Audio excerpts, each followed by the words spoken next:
Episode 8। Abhimanyu बिंदु के सवाल का जवाब देते हुए कहता है, अरे बिंदु, ये अपना युग है, अपना बचपन का दोस्त भूल गई क्या? बचपन में यही तुम्हारी दो चोटी पकड़कर खींच देता था और इसने तो तुम्हारा नामकरण भी किया था, बिंदिया से बिंदु। बिंदु खुश होते हुए कहती है, अच्छो युग, तुम ही खा ये छील। युग अभिमन्यु की तरफ देखने लग जाता है क्योंकि उसकी बिंदु बंगाली समझ में नहीं आई थी। अभिमन्यु बिंदु को समझाते हुए कहता है, यार बिंदु, तेरी ना बचपन की आदत अभी तक नहीं गई है। कभी बंगाली में बात करती हो तो कभी हिंदी में। तुझे पता है ना, युग को नेपाली तक नहीं आती, तो ये बंगाली कहाँ से आएगी? तू इस हिंदी में बात कर, समझी? बिंदु अपनी गलती महसूस करते हुए कहती है, अरे सॉरी, हाँ मैं भूल गई थी। तुम कब आए युग? बस कल ही आया था मैं बिंदु। कछुआ बिंदु के हाथ में चाय की ट्रे देखते हुए कहता है, अब बिंदु सिर्फ कायर को। कछुआ अपनी बात पूरी कर पाता उससे पहले ही कायर उसे उंगली दिखाता हुआ गुस्से में कहता है, क्या बोला कछुए तू? कायर नहीं, केवर जोशी नाम है मेरा, समझा कछुए कहीं के। अरे वो तो औरों के लिए, हमारे लिए तो तू वहीं रहेगा, हमारा कायर, हमारा शायर। तू डिस्टर्ब मत कर, मैं भी बिंदु से बात कर रहा हूँ ना। तो हाँ बिंदु, मैं बोल रहा था कि तू सिर्फ अपने ये बचपन के दिल जले आशिक कायर को ही चाय देगी या हमें भी पिलाएगी? बिंदु गुस्सा होते हुए बोलती है, तुम ही भी बोलो कछुए, जरा एक और बार बोलना। कुछ नहीं कुछ नहीं, तो मैं कह रहा था कि 3 कप चाय ला देना और कायर के खाते में लिख देना। हाँ हाँ, पता है तेरी जेब से कभी एक कौड़ी भी नहीं निकली है, कंजूस। बिंदु कुछ और बोलती उससे पहले ही दुकान के अंदर से उसकी माँ की आवाज़ सुनाई देती है, एक खाने ऐसी बिंदिया, अम्मी ये छिल माँ। कर बिंदु अपनी माँ के पास जाने लग जाती है। बिंदु के अपनी माँ के पास जाते वक्त युग के निगाहों बिंदु पर ही टिकी हुई थी। बिंदु को देखकर युग उदास हो गया था। युग की यही उदासी अभिमन्यु नोटिस कर लेता है और उससे पूछता है, क्या हुआ? तू बिंदु को देखकर इतना सैड क्यों हो गया? नहीं, बस ये ही सोच रहा हूँ कि बिंदु तो पढ़ने लिखने में हमसे भी, लोगों से भी होशियार थी ना, तो फिर ये चाय की दुकान कैसे? ऐसा क्या हो गया कि उसे चाय की दुकान चलानी पड़ रही है? कछुआ धीरे से कहता है, ये सब अक्षणी की वजह से हुआ है युग। युग चौंकते हुए कहता है, क्या ये अक्षणी की वजह से? कछुआ अपनी बात को आगे जारी रखते हुए कहता है, हाँ युग, तुझे नहीं पता, जब तेरी मम्मी भाग।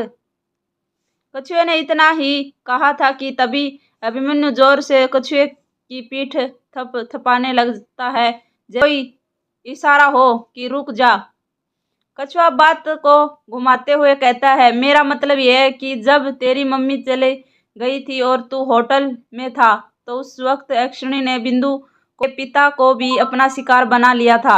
अब तू तो पता ही है कि बिंदु के घर उसके पिता ही चलाते थे।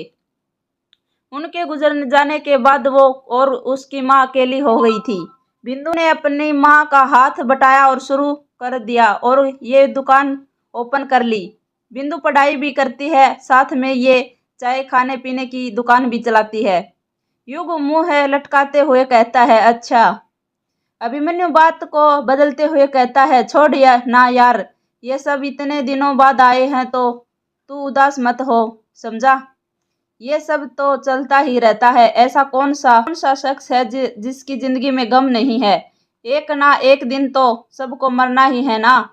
इसका मतलब यह है तो नहीं कि हम जीना छोड़ दें। युग अभिमन्यु को बात समझाता है और कहता है, तेरा कहना भी ठीक है। अभिमन्यु अपनों को गुजर जाने के बाद भी इंसान को जीना पड़ता है, अपने लिए न सही, अपने कर्म के लिए। वैसे कायर, तू बता कैसा है और क्या हाल चल रहा है आज कल? इस सवाल का जवाब देता है उसे पहले ही कछुआ फटाक से बोल पड़ता है, क्या कर रहा है ये? वही कर रहा है जो बचपन में करता है। बिंदु पर लाइन मार रहा है और बिंदु अभी तक इसे भाव नहीं देती।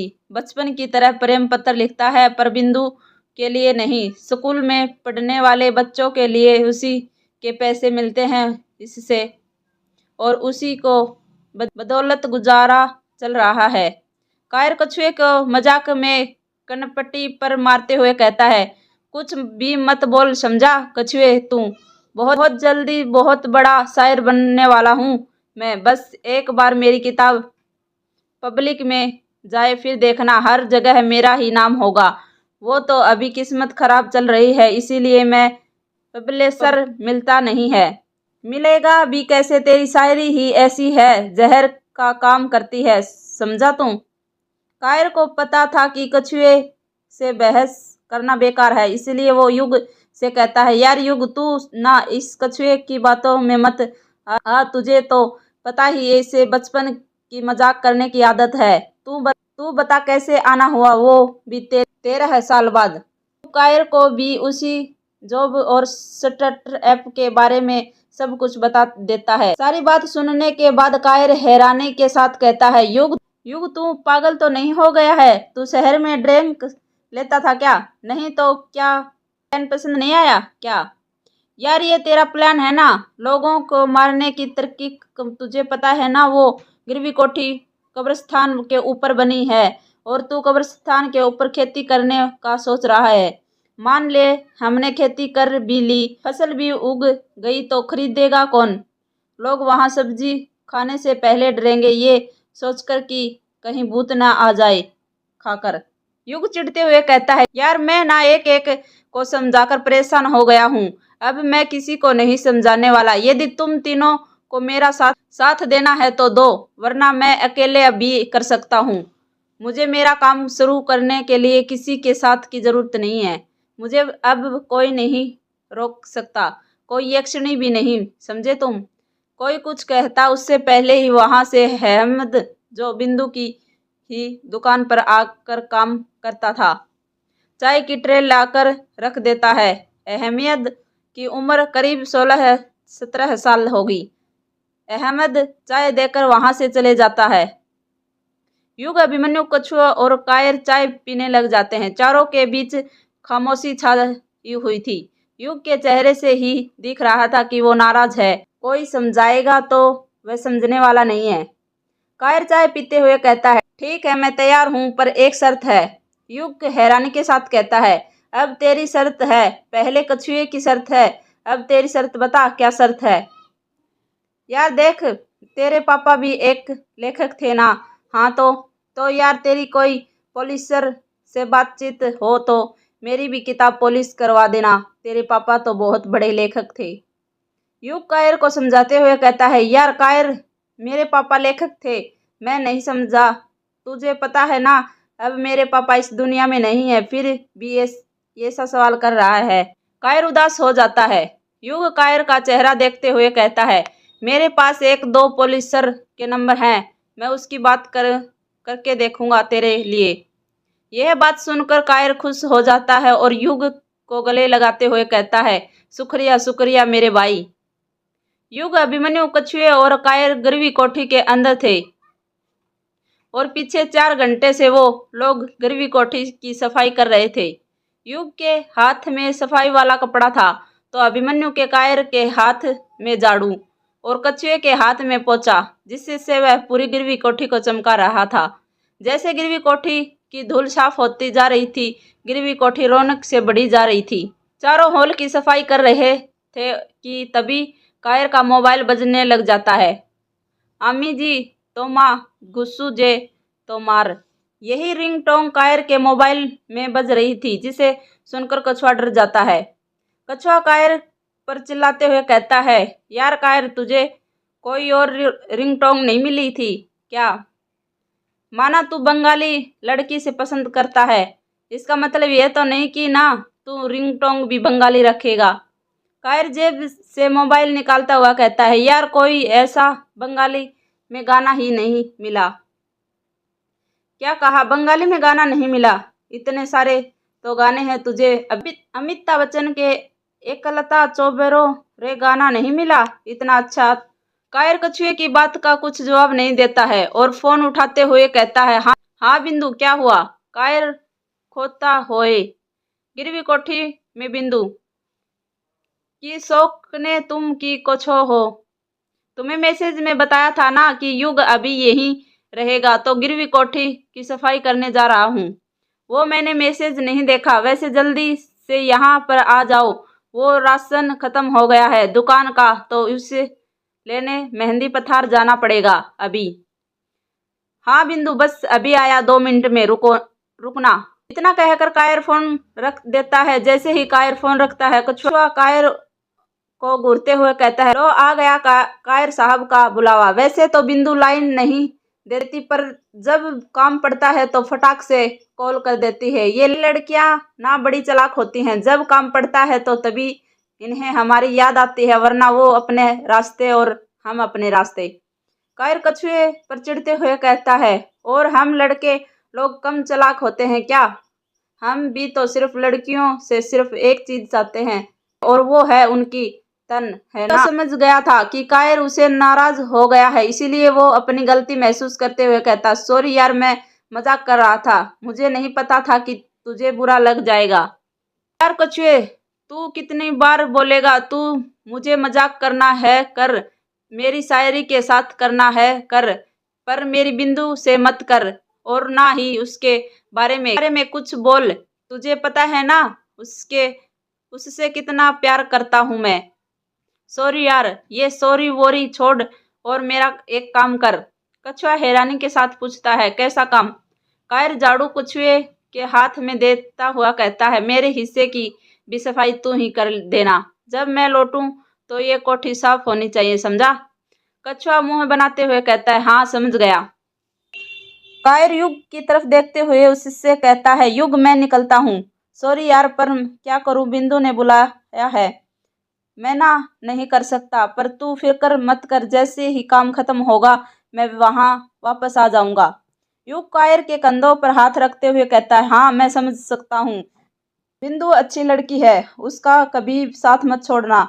I know. उसे हाँ नहीं बोला, पर जल्दी बोल देगी। उसकी आंखों में तेरे लिए प्यार साफ दिखता है मुझे।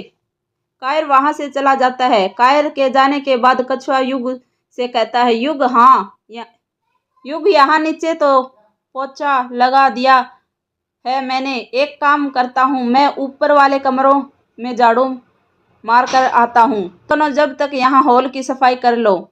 हाँ ठीक है, पर संभल कर जाना, गिर मत जाना। मुझे क्या गिरा हुआ इंसान समझा है जो मैं गिर जाऊंगा? इतना कहकर कछुआ सीढ़ियों चढ़ते हुए ऊपर वाले कमरे की तरफ जाने लगता है। अभिमन्यु पूछता है, युग एक बात पूछूं?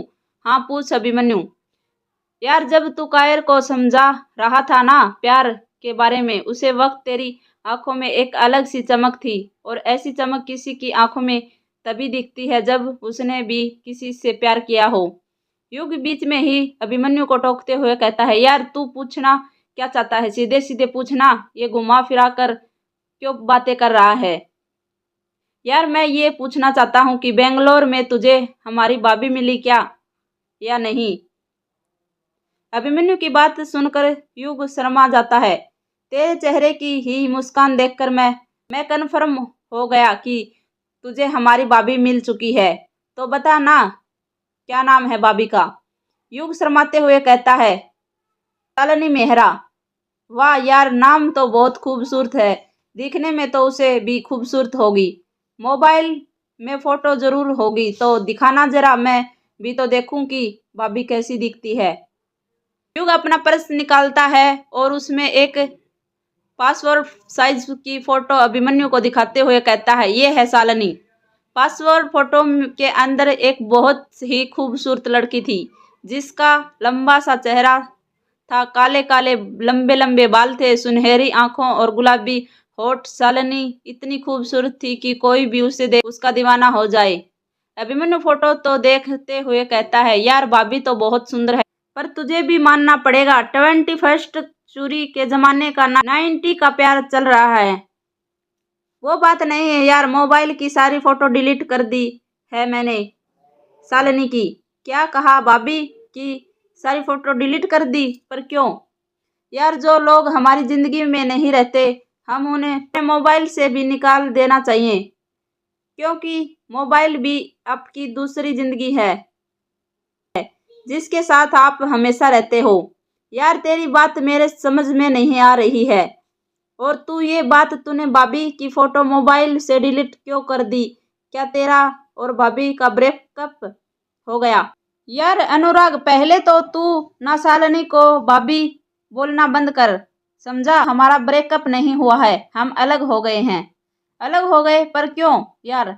अभी अभी तो तूने मुझे खुशी दी थी और एक पल में वो खुशी मुझसे छीन ली। आखिर तेरी और भाभी सॉरी शालिनी के बीच में हुआ क्या था कि तुम अलग हो गए? और अगर कोई छोटा मोटा झगड़ा है तो यार वो हर रिलेशनशिप में होता है। आजकल इससे तो प्यार बढ़ता है। युग युग कुछ जवाब नहीं देता, वो सफाई करने का नाटक करने लग जाता है। यार युग, तू ना मुंह मत फेर, बता ना आखिर तू शालिनी से कैसे मिला और तुम्हें अलग क्यों हो गई?